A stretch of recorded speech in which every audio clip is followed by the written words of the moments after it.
Hi guys, it's the Wandering Frontier, and today we are doing the Wolf Rocks Trail. We have made it to the Laurel Highlands today after getting some pretty good coffee, I might say. If you guys are interested, you can stop by, I think it's called Coffee Bean Cafe. Yep. That was really nice. We had some Sumatra before getting started, and this place is actually beautiful. We're... The Laurel Summit. Yeah. Well, no, I wasn't thinking about that, but I was thinking about, like, it must be the trees, if you can kind of see around us. But it is really beautiful, and we've only just started this hike. It is 4.5 miles, and we're going to the summit today.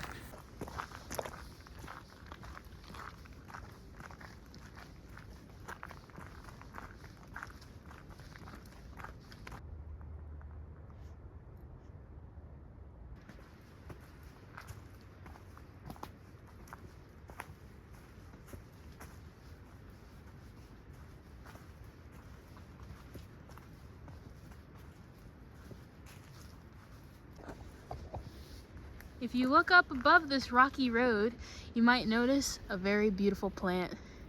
This right here, we have some eastern white pine, and it is just beautiful. Made it to the start of the loop. Look over here. If you have any mountain biking fancies, you have the Hobblebush Trail, and we are going straight on through.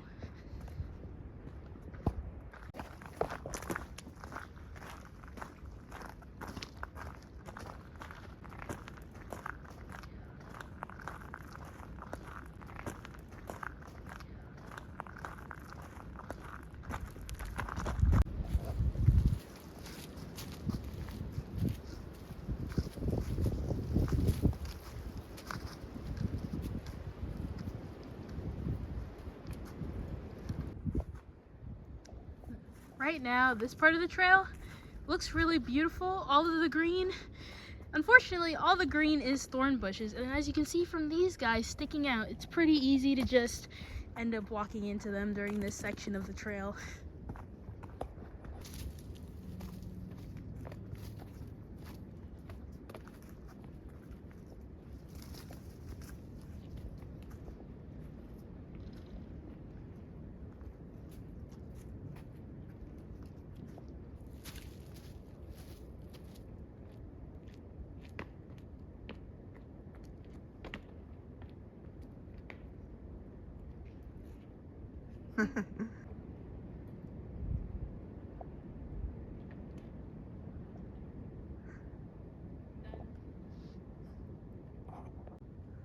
Yeah. We can actually get to the trail right through here. Okay.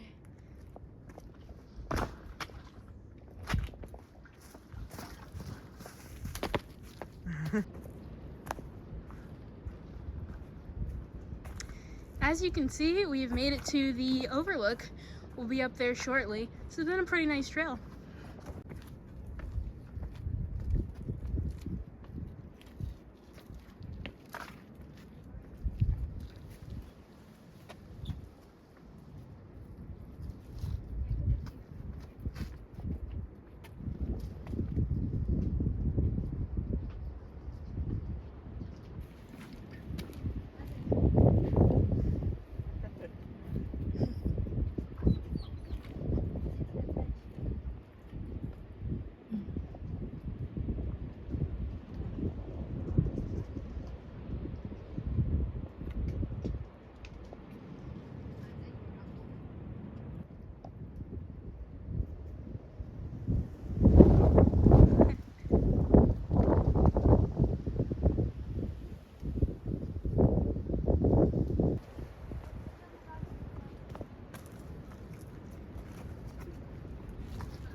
Okay, so we just finished up with the summit, and now we're heading off to the other half of the loop, heading back down now.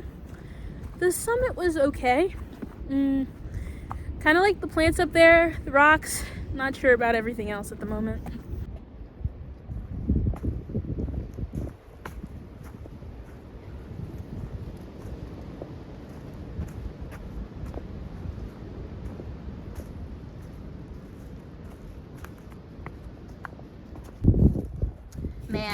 This absolute devious lad with his thorns just got me. You can see, got me right there. Don't like you. Don't like you at all. Don't die on the roof, don't die on the mast. If you see a sailing ship, it might be your last. A sailor ain't a sailor ain't a sailor anymore. We're deep in thorn territory right now, guys. They've tried to get us a couple times on this trail. We are making our way through best we can.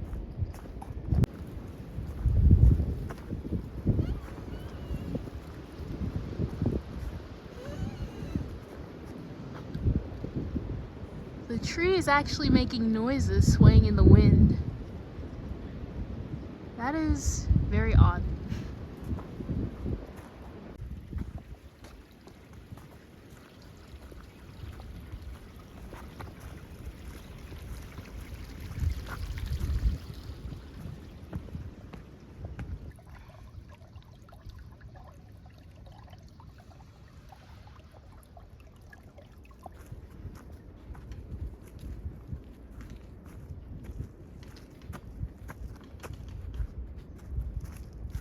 Introducing a new plant encounter. Look at this absolute beauty. This might be mountain laurel. Actually, it kind of looks like mountain laurel. There's been a lot of that on the trail, but I don't know. It's just, can you see how it's just popping from the local environment? I don't know. It's looking pretty beautiful.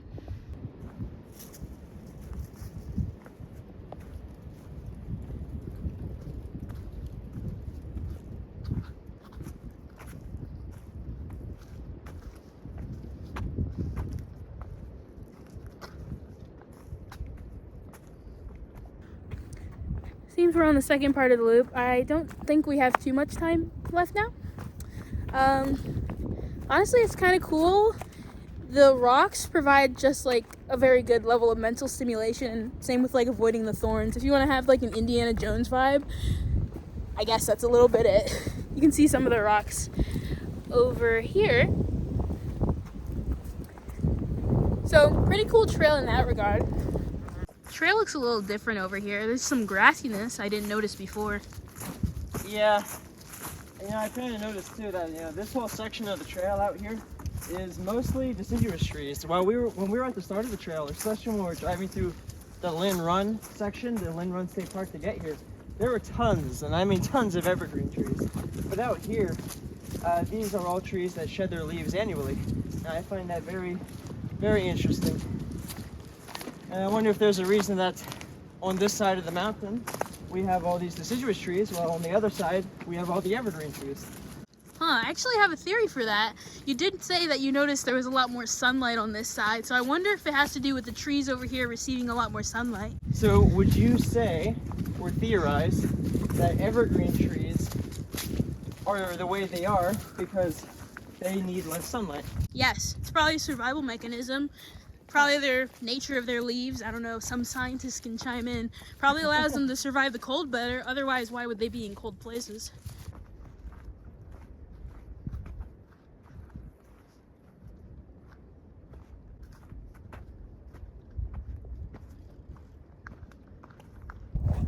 Okay, we are getting to... Oh.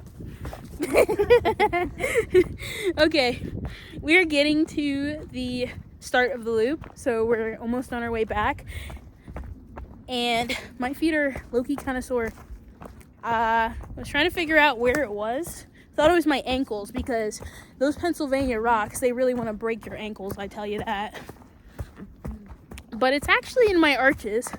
I don't have arches in my feet. I'm flat-footed, but I think that is where the sensation is coming from. Hopefully this is like building up my arches, but I don't know. Do you guys have any experience with like pain in your feet on the trail, like in the middle of your feet? Is that just me? Well, what's very interesting about that actually is, I remember looking this up, and apparently walking on sand is supposed to help build back up arches if you have flat feet. But we've walked on the beach for miles, and did you ever notice it then? Yeah. It was more like a tightness in the middle of my feet.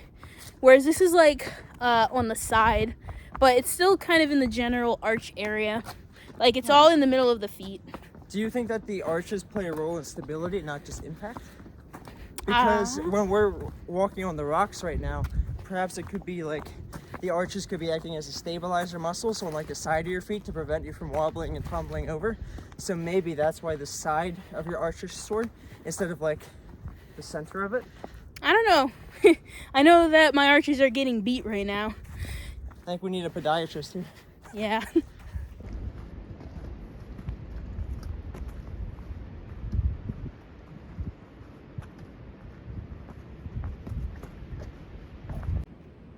Looks like we're wrapping it up here, so it's time to give our final points. First thing, ratings.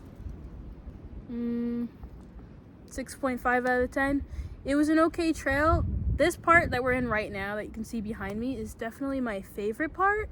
It's kind of an okay trail. It's got some nice beauty. I really like the greenery around, and the rocks add something, but after a while, the same thing. It's just kind of the same. I'm gonna have to agree. I'm actually gonna give it a slightly lower rating, probably a 6 out of 10. I think that a lot of the local parks we've done, like Moraine, are actually much prettier because of the lake. There's a few streams running through this trail, but they're just kind of okay. And the overlook itself is just kind of okay as well. It's kind of blocked out by a lot of trees. I would say the best part about the overlook itself is all the rocks. They're really cool to climb on. It's kind of like scrambling a little bit. Yeah, on the trail itself, there's actually quite a few boulders that are quite interesting to look at as well. The evergreen trees are really pretty, but they're only in a few sections of the hike, especially the beginning and the far end, which is the same area. Also, there's some nice moss along the way back, which is pretty cool, but most of the trail is just like a ton of thorn bushes, and they might even stab you a bit. We got stabbed quite a few times. Yeah, so favorite part of the trail, probably the beginning. It was really new at first at the beginning, and we were really excited, like, oh, look at the pine trees, look at this mountain laurel, look at this eastern white pine. It was really pretty in the beginning, so I really liked that at first. And some of the sections with like the mossy rocks, it kind of looks like a fairy tale, or rather more like whimsical? fairy. Yeah, whimsical, like fairies, like a place you would follow the will-o'-the-wisp into the woods. Yeah, I would say that's my favorite part about the trail as well, because I just love the vibrance. In wintertime, I don't want to be reminded of how dead things are. I really want to be reminded of life, and that's one thing I love about evergreen forests, and the beginning of this trail has that in spades. On to least favorite part. Probably that it's kind of boring. It's kind of a boring trail after a while, and the overlook, it was okay. It kind of wasn't that great. I don't know if it was because we weren't high enough or because it wasn't really that green, but there wasn't that much to really see, and most of the trail is the same once you get past the beginning, or you're getting stabbed by thorns, as my finger will tell you. That's the wrong finger. It's this finger, but I don't want to give you the middle finger. Yeah, I would also dislike the same things about the trail. The elevation also doesn't really change. It's mostly just flat throughout. The only thing that actually keeps your mind occupied on the trail is really all the rocks that you have to jump across, which is pretty interesting. But it gets kind of old, especially when there's no streams to hop across either, or no bridges. It just gets kind of plain. Yeah, so that's our thoughts for the Wolf Run Trail. Wolf Rocks Trail. Okay, I'll cut that. So that's our thoughts for the Wolf Rocks Trail. This is the Wandering Frontier, and we'll see you on the next hike.